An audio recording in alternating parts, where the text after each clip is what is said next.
이번 주 요절 잠언 23장 22절이죠. 또 부모님에 대한 그런 내용인데요. 짧은 그런 말씀입니다. 한번 같이 아비, 어미, 아버님, 어머님 이렇게 나눠져 있죠. 너를 낳은 아비에게 같이 합니다. 시작. 너를 낳은 아비에게 청종하고 내 늙은 어미를 경히 여기지 말지니라. 잠언 23장 22절 말씀. 아멘. 창세기 앞부분은 그 기원에 대한 내용들을 담고 있습니다. 온 우주 만물의 기원, 인류의 기원, 인간의 기원, 또 죄의 기원, 이런 것들도 다 가르쳐주고 있고요. 또 중요한 것 한 가지는 가정의 기원도 가르쳐주고 있습니다. 첫사람 아담과 하와를 하나님께서 부부로 맺어주시고 가인, 아벨, 셋을 낳으면서 이제 가정을 이루게 하셨죠. 그래서 오늘날 하나님께서 귀히 여기시는 또 사용하시는 공동체 두 개가 있는데 하나는 교회고 하나는 가정입니다. 다 하나님께서 창세기에서 가정을 만드시고 또 신약에 와서 성령 강림 이후에 교회를 만드셨죠. 이 가정과 교회는 하나님께서 사용하시는 이 시대의 아주 중요한 공동체들입니다. 이 두 개의 공동체는 몇 가지 공통점을 가지고 있습니다. 첫 번째는 하나님을 왕으로 모셔야 되는 공동체입니다. 가정도 하나님이 왕이십니다. 교회도 하나님이 왕이십니다. 분명해야 되죠.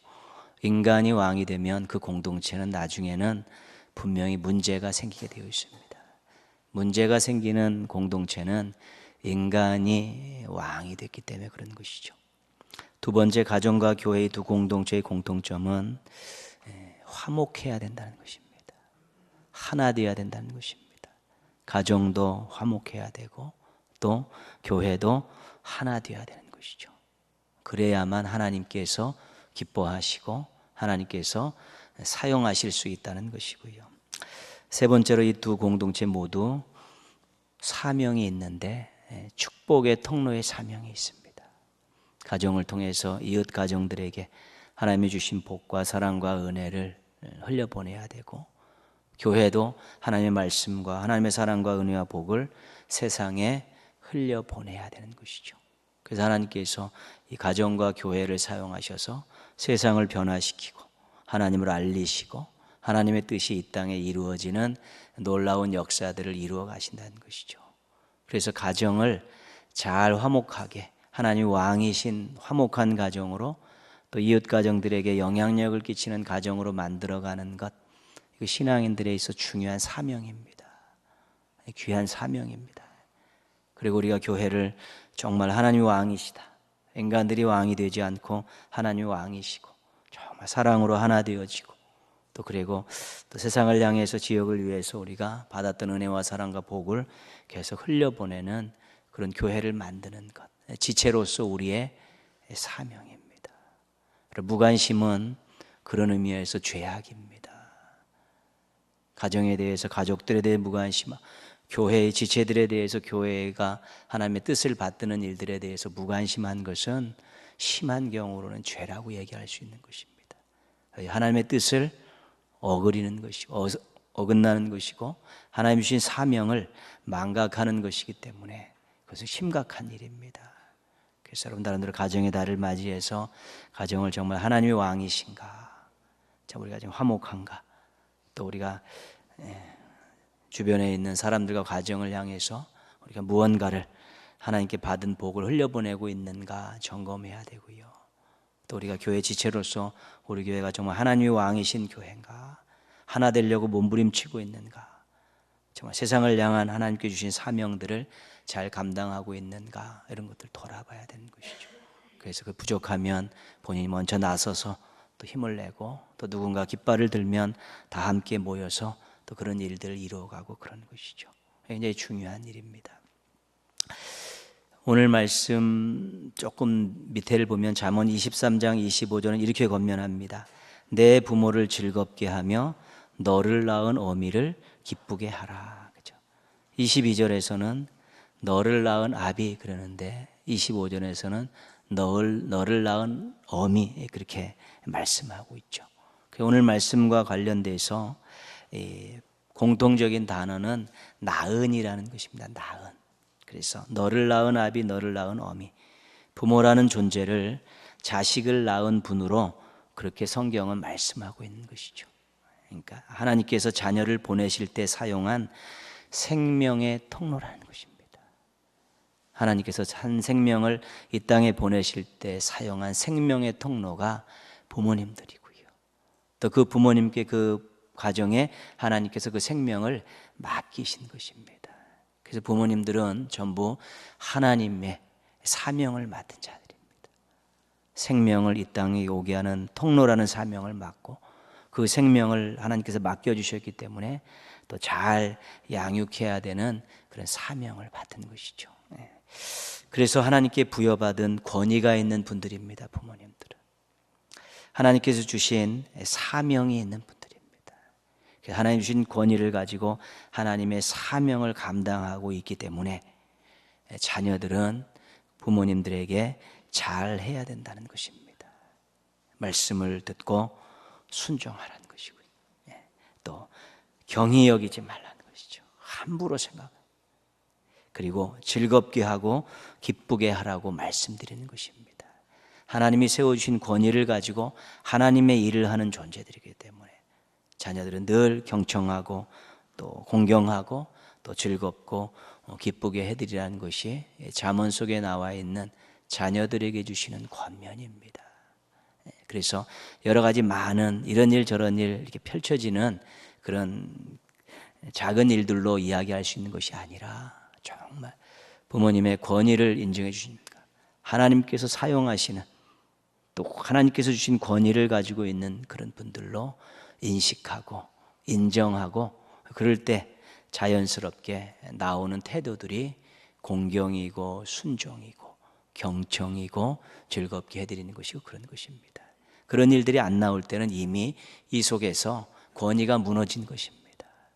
이 속에서 하나님의 사명을 맡은 자라는 존경심이 사라지기 때문에 언어가 불순하고 태도가 불경하고 또 자기보다도 때로는 못한 그런 존재로 여기는 경히 여기는 그러한 태도들이 나오게 되는 것입니다.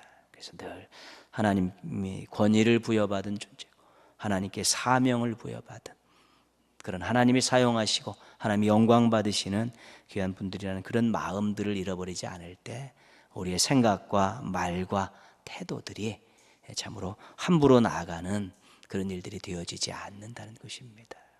더불어서요, 자신의 부모님 중요하죠. 그러나 또 다른 가정의 부모님들도 다 마찬가지입니다. 하나님께서 사용하시고 권위를 주시고 사명을 주신 분들이기 때문에 똑같습니다. 그래서 본인 부모에겐 잘하고 또 다른 어른들에게 함부로 하고 그것은 무언가 잘못된 것입니다. 그래서 항상 부모님을 섬기는 마음으로 자녀들의 입장에서 그렇게 잘하고 부모님들은 또 자녀들을 격려하고 축복하고 또 인정하고 사랑하는 그런 모습들이 있을 때 가정도 교회도 화목하게 하나 되는 아름다운 역사를 통해서 주께서 맡겨주신 사명을 잘 감당할 수 있는 것입니다. 부모님들이 자녀들에 대해서 즐거움과 기쁨이 무엇일까? 부모님 입장에서 내가 자녀를 볼 때 기쁘고 즐거운 일이 무엇일까? 간단하게 말씀드리면 잘 되는 것 아니겠습니까? 잘 되는 것. 근데 더 중요한 것은 주 안에서 잘 되는 것입니다. 자녀들이 잘 되면 좋죠. 부모님들 기쁘고 즐겁습니다. 보람도 있고 그렇죠. 그러나 주 안에서 잘 돼야 되는 것입니다. 그래서 잘 된다는 것의 일반적인 것은 잘 벌고 잘 살고 또 남부럽지 않게 살아가는 그런 모습들이 잘 된다 속에 들어가 있는 것이고요. 주 안에서 잘 된다는 것은요, 주님의 뜻을 받들어 사는 것입니다. 때로는 힘들게 사는데 주님의 뜻대로 받들어 사는 것을 보고 부모도 기뻐할 수 있어야 된다는 것이죠. 잘 되는 것과 주 안에서 잘 되는 것을 혼동하면 안 되는 것입니다. 결국 우리의 인생이 언젠가는 다 이 땅에서 마감되게 되어 있습니다. 그리고 마감되면서 하나님 앞에 서게 되어 있습니다. 그때 하나님 앞에서 인생에 대한 최종 평가를 받는데 잘 되는 것 가지고 평가하지 않습니다. 주 안에서 잘 된 것 가지고 평가를 하게 되어 있는 것이죠. 그렇기 때문에 우리 또 자녀들 바라보시면서 정말 믿음을 갖는 것, 또 하나님이 주신 지혜를 갖고 사는 것, 또 말씀 따라 사는 것, 이런 것들을 위해서 기도하시면서 또 그렇게 지켜봐 주시고 뒤에서 응원하시면 또 주 안에서 잘 되는 자녀들 때문에 또 기뻐하실 수 있고 즐거워하실 수 있게 되는 것입니다. 동인의 자녀들이 부모님을 주 안에서 기쁘게 해드리고 즐겁게 해드리는 그런 자녀들이 되었으면 좋겠습니다. 동인의 부모님들이 자녀들이 주 안에서 잘 되는 것 보시기를 주님의 이름으로 축복합니다. 동인의 가정들이 하나님을 왕으로 모시고 화목하고 축복의 통로가 되기를 축복합니다. 우리가 구약 성경이 39권입니다. 3927, 신약 성경 27권이고요. 근데 구약 성경을 우리 39권을 네 부류로 나누죠. 그래서 율법서, 역사서, 시가서, 예언서 이렇게 나눕니다. 그 율법서 우리가 앞에 창세기부터 창세기, 출애굽기, 레위기, 민수기, 신명기 5권 율법서라고 그러고요. 우리가 역사서를 여호수아서부터 에스더까지 12권을 역사서라고 합니다. 욥기, 시편, 잠언, 전도서, 아가 5권을 시가서라고 하고요. 이사야부터 말라기까지 우리 12권을 우리가 또 17권을 예언서라고 그렇게 나눕니다. 하여튼 다 이렇게 특징이 있기 때문에 그렇게 나누었죠. 근데 이 중에서 욥기, 시편, 잠언, 전도서, 아가를 시가서라고 이야기합니다. 성문서라고 이야기하죠. 특징이 뭐냐면 하나님께서 직접 하신 말씀을 묶어놓은 것이 아니라 인간들이 고백한 것, 또 인간들이 말한 것들, 인간들이 경험한 것들을 이렇게 모아놓은 것입니다. 그런데 그것이 하나님의 뜻에 합하기 때문에 그것을 성경 속에 묶어서 하나님 말씀이다 그렇게 이야기하는 것이죠. 여호와는 나의 목자시니 내가 부족함이 없으리라는 다윗의 고백입니다. 근데 우리는 그것을 하나님의 말씀으로 받는 것이지요. 왜냐하면 그가 고백한 것이 하나님의 마음에 합해서 하나님께서 성경을 완성하실 때 그렇게 그 속에 편협되도록 역사하셨기 때문에 그런 것입니다. 그래서 그것을 하나님의 말씀으로 받을 때 우리가 인생에 임한 하나님의 숨결과 손길을 느낄 수 있습니다. 더 많이 느낄 수 있습니다. 왜냐하면 그 사람이 우리와 성정이 똑같은 사람이 경험하고 고백한 것이기 때문에 더 우리가 피부에 와닿을 수 있다는 것이고요. 이 시대를 살아가는 우리의 인생을 향한 거기서 하나님의 뜻을 우리가 또 발견하게 되는 것입니다. 시가서가 굉장히 어렵기도 하지만 친숙하기도 합니다. 욥기는 고난과 대가를 바라지 않는 신앙에 대한 문제를 다루고 있습니다. 고난하면 욥기입니다. 그리고 인간이 과연 대가를 바라지 않는 신앙을 가질 수 있는가? 욥을 통해서 또 그 문제도 제기하고 있죠. 시편은 다윗의 시편이 반 정도 됩니다. 그런데 다윗이 인생의 현장에서 올려드렸던 찬양과 탄식을 담고 있습니다. 인생 살면서 고달픈 인생 살면서 하나님이 자신을 도와주시지 않는 것 같아서 막 탄식하죠. 그리고 하나님의 도움의 손길을 경험하고 나서 막 찬양을 드리고 그렇습니다. 시편은 대부분 다 하나님이 없는 것 같은 상황 속에서 부르짖었던 내용과 하나님께서 역사하셨던 상황 속에서 올려드렸던 찬양으로 다 이렇게 구성이 되어 있습니다. 잠언은 솔로몬이 강조한 지혜를 소개하고 있죠. 물론 인생에 관계된 일들입니다. 전도서는 솔로몬 말년에 기록한 인생이라는 주제를 다루고 있는 그런 말씀이고요. 아가는 솔로몬이 경험한 그 사랑으로 신적 사랑을 교훈하고 있습니다. 근데 다 우리 인생과 아주 밀접한 관계가 있는 내용들을 다루고 있죠. 오늘부터 우리가 함께 살펴볼 전도서는 시가서에 속해 인생을 주제로 다루고 있는 그런 지혜 책입니다. 히브리 구약 성경은 오늘 우리가 이렇게 편집되어 있는 성경과는 조금 순서가 다르게 되어 있고 또 분류 방법도 많이 다릅니다. 근데 히브리 성경 가운데 메길라라고 해서 5 두루마리가 이렇게 엮어져 있는 그런 책이 있습니다. 5 두루마리가 성문서 안에, 시가서 안에 이렇게 들어가 있는데 룻기, 에스더, 예레미야, 애가, 아가, 전도서, 이게 5권으로 이렇게 묶여져 있습니다. 왜 묶어놨냐면 절기 때 읽는 성경입니다. 구약의 절기가 오면 그 성경을 함께 읽게 되어 있습니다. 룻기는 오순절에 읽습니다. 볼이 추수할 때쯤 룻이 베들레헴에 왔기 때문에 그렇게 읽고요. 에스더는 불임절에 읽습니다. 하만이라는 아각 자손의 그 소나기에서 민족이 구원받은 것을 기념하는 그 불임절 때 에스더를 읽고요. 아가는 유월절에 읽습니다. 유월절에 이스라엘 백성들을 사랑하셔서 그들을 구원해 주신 그 하나님의 사랑을 유월절에 아가를 읽으면서 다시 한번 기억하는 것이고요. 예레미야 애가는 예루살렘 성전이 파괴된 날에 읽습니다. 나라가 멸망한 날이죠.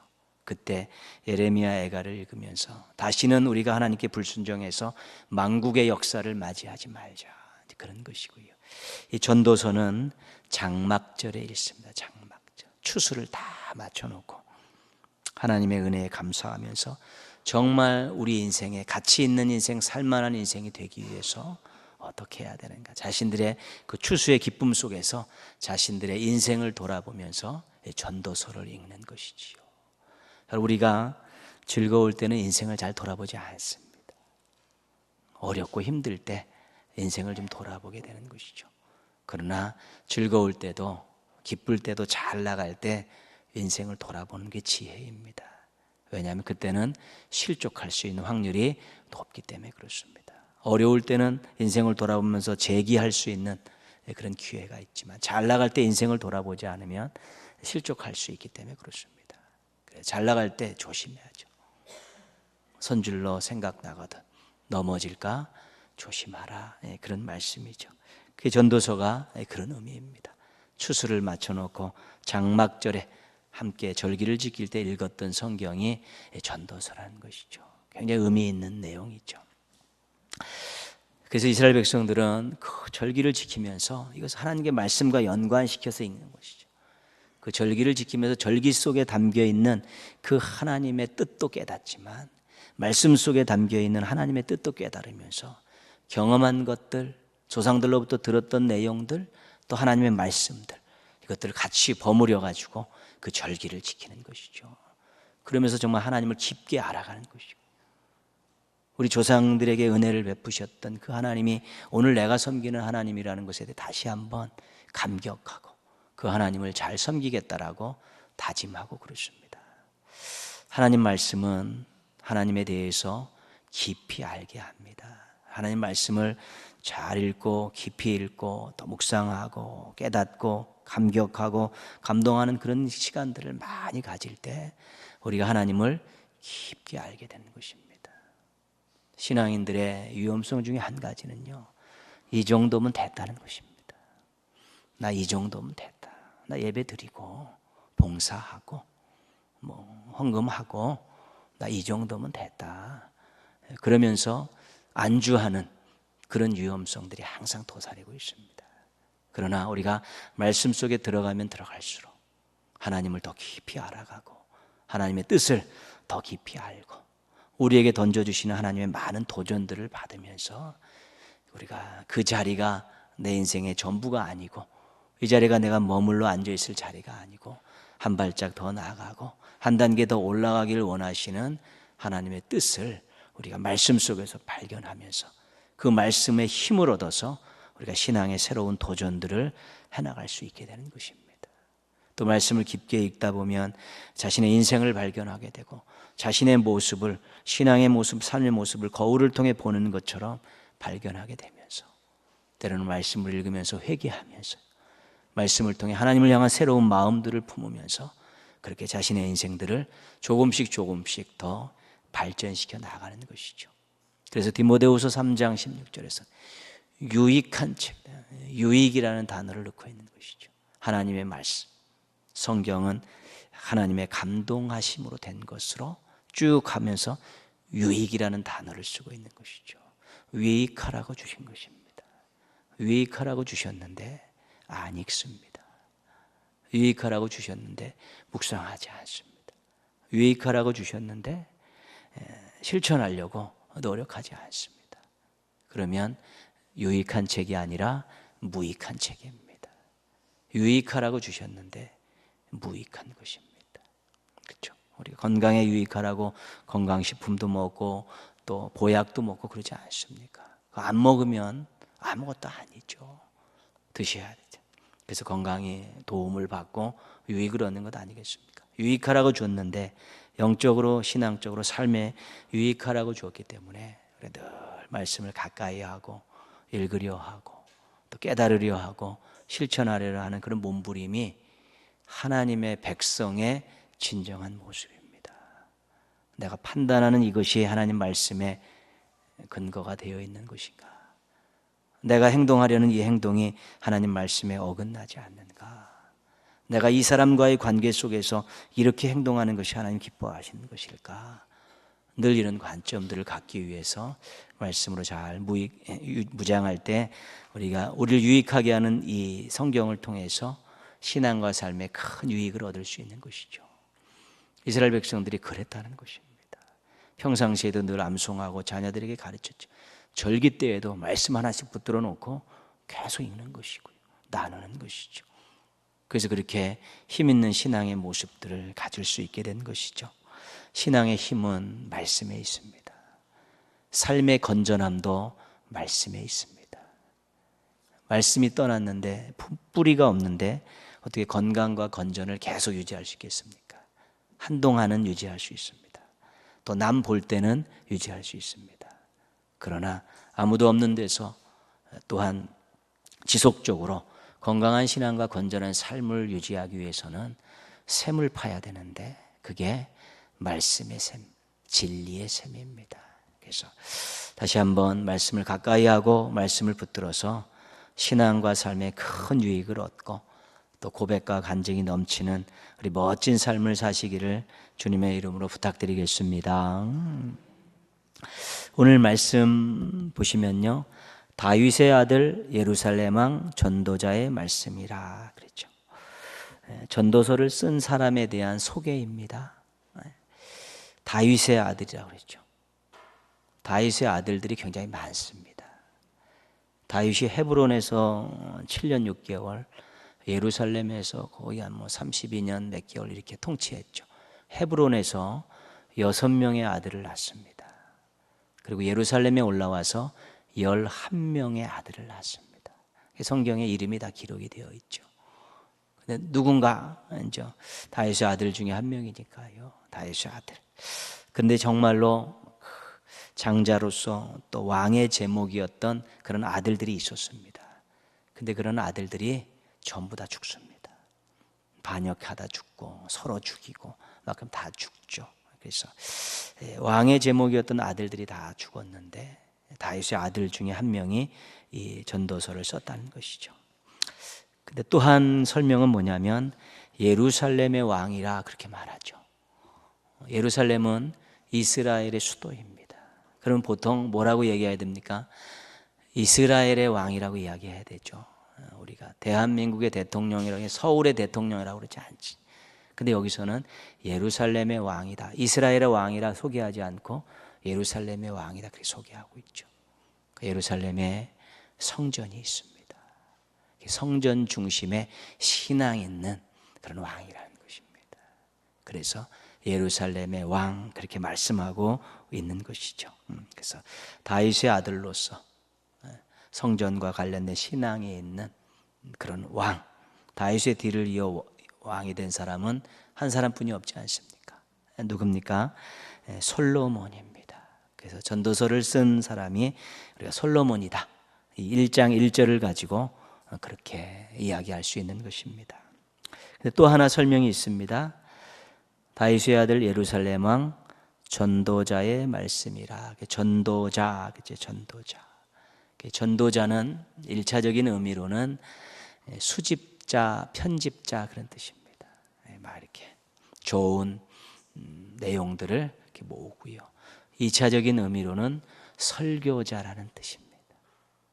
그래서 좋은 자료들을 다 이렇게 모아가지고 자기가 연구하고 편집을 해서 백성들을 소집해서 그것을 설교를 통해 가르치는 자이죠. 그러니까 지혜도 있고 또 덕도 있는 그런 사람입니다. 그리고 특별히 이방 사람들에게 하나님에 대해 소개하는 그런 직책을 맡았던 사람이라고도 볼 수 있습니다. 솔로몬이 실질적으로 이방의 많은 사람들에게 그들이 지혜를 듣고 찾아왔을 때 그가 그 하나님의 지혜를 잘 설명해 주고 있죠.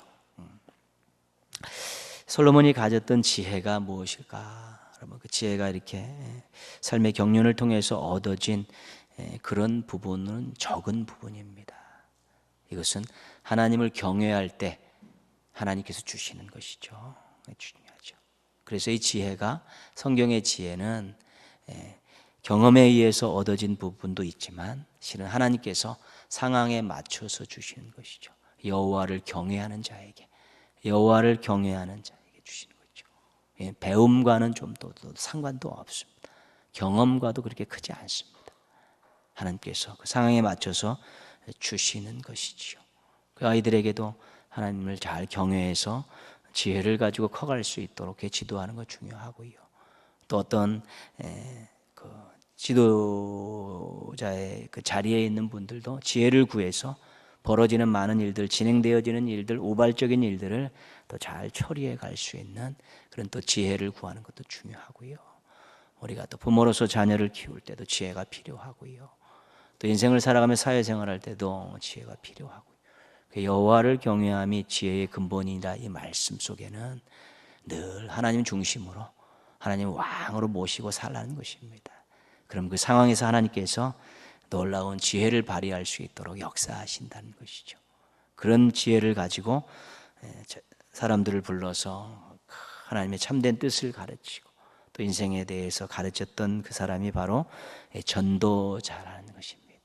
그래서 우리가 이 1장 1절 말씀을 가지고 전도서는 솔로몬에게 가장 적합한 표현이다. 이제 그렇게 생각할 수 있는 것이죠.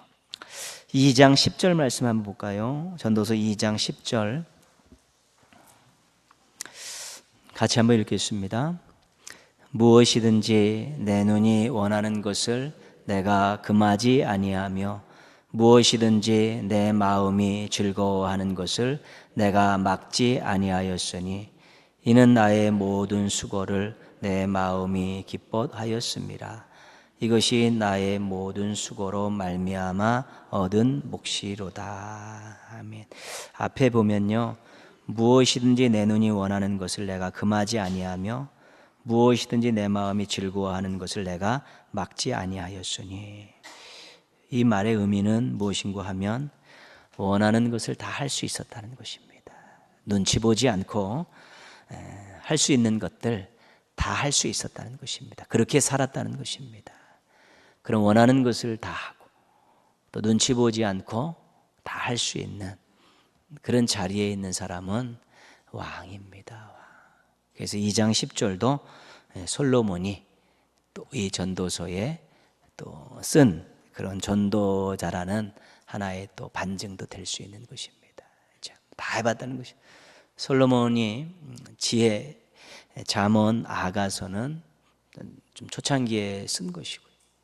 전도서는 뒷부분에 쓴 것이에요. 누려볼 것 다 해보고 해볼 것 다 해보고 나서 그때 쓴 것이기 때문에 하나님의 지혜와 또 경륜이 묻어져 있는 아주 귀한 말씀이죠.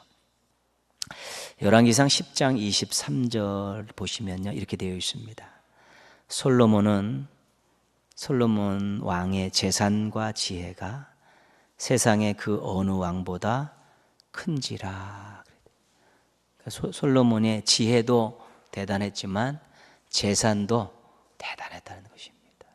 아주 그 어느 왕, 세상의 그 어느 왕보다도 비교할 수 없을 정도로 많은 부를 축적했던 사람이라는 것이죠.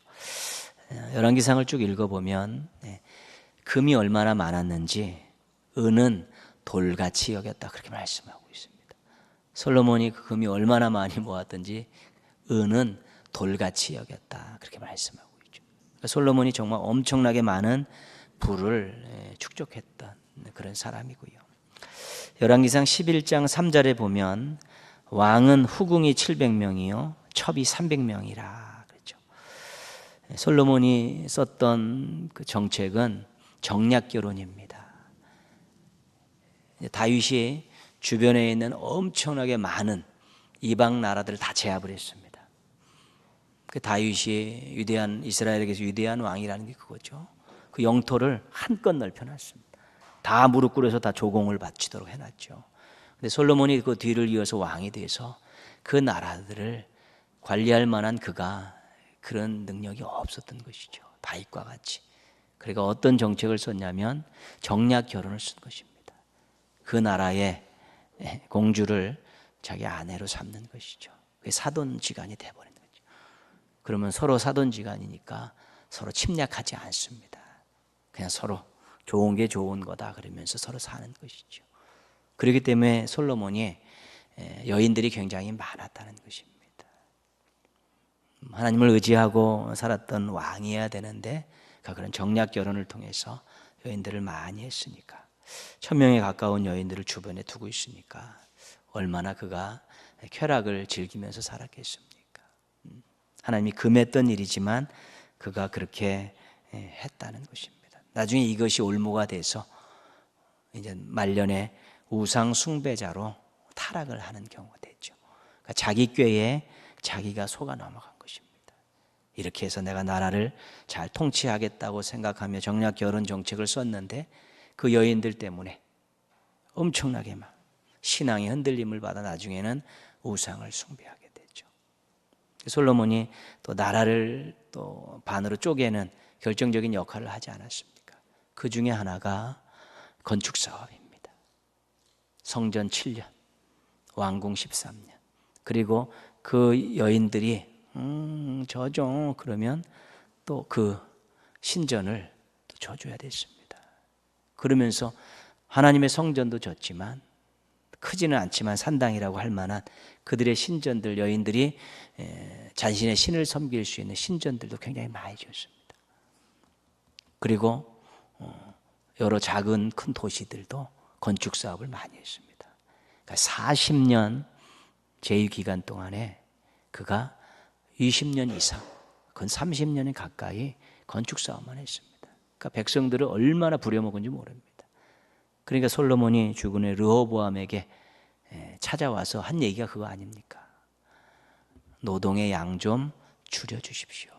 그럼 우리가 당신을 섬기겠습니다.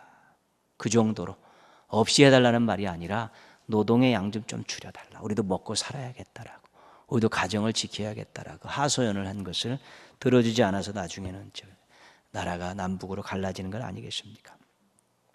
열왕기상 10장 1절에는 그 명성에 대해서 말씀하시죠. 그 명성이 주변 이방 나라에까지 끼쳤다는 것입니다. 많은 사람들로부터 존경과 부러움을 사고 살았던 것이죠. 그러니까 솔로몬의 인생, 권력과 부와 명예가 다 있었던 인생이었습니다. 그것들을 다 누려보고 나서 말년에 썼던 성경이 천도서라는 것입니다. 그러니까 그냥 어덩보덩 그런 다윗과 같이 그런 고난을 막 헤쳐나갔던 그런 인생 아닙니다. 다윗은 고난을 헤치면서 살았던 인생이기 때문에 시편이 굉장히 고난도 있고 하나님의 은혜가 넘쳐나는 부분이 있는데, 솔로몬은 부와 권력과 명성을 다 누린 다음에 전도서를 썼기 때문에 전도서 안에는 자신이 저질렀던 일들과 또 자신이 그것들을 누리면서 깨달았던 것들이 고스란히 다 녹여들어 있어서 인생을 또 다른 각도에서 볼 수 있죠. 시편은 고난이라는 것들을 통해서 인생을 볼 수 있고요.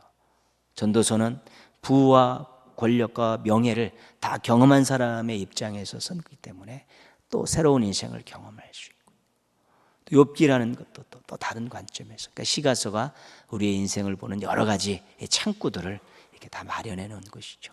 근데 전도서는 부와 권력과 명성을 다 누려본 그 이스라엘 왕이 말년에 썼던 책이기 때문에 또 새로운 우리 인생의 관점을, 시각을 열어줄 수 있는 것입니다. 그가 전도서를 통해 가치 있는 인생, 살만한 인생에 대해 설교하고 있습니다. 가치 있는 인생이냐, 살만한 인생이냐를 던져주고 있는 것입니다. 하나님께서 솔로몬을 통해 가치 있는 인생에 대해서 우리에게 전도서를 통해서 교훈하고 있습니다. 늘 인생에 대해서 고민도 하고 또 되돌아보시기도 하겠지만, 이번에 한번 또 솔로몬을 통해서, 솔로몬이 쓴 또 전도서를 통해서 하나님께서 우리의 인생을 어떻게 돌아보게 하시는가 한번 다시 한번 마음을 좀 잘 잡고, 또 전도서 계속 집에서 읽어 가시면서 또 3일밤마다 만나서 또 한번 돌아보시면서, 내 인생이 정말 살만한 가치가 있는 인생인가, 이런 것들을 한번 점검해 보시고, 정말 하나님이 원하시는 인생이 어떤 것인가 다시 한번 확인할 수 있으면 우리 또 남은 인생 지금보다도 훨씬 더 행복하게 살 수 있고, 또 지금보다 하나님을 더 기쁘시게 해드리며 살아갈 수 있게 되는 것입니다. 이번 전도서를 통해 인생에 대한 새로운 안목과 또 도전을 가지셔서 여러분의 남은 인생이 더 풍성하고 아름답고 가치 있고 하나님께 큰 기쁨이 되는 복된 인생들 되기를 주님의 이름으로 축원합니다.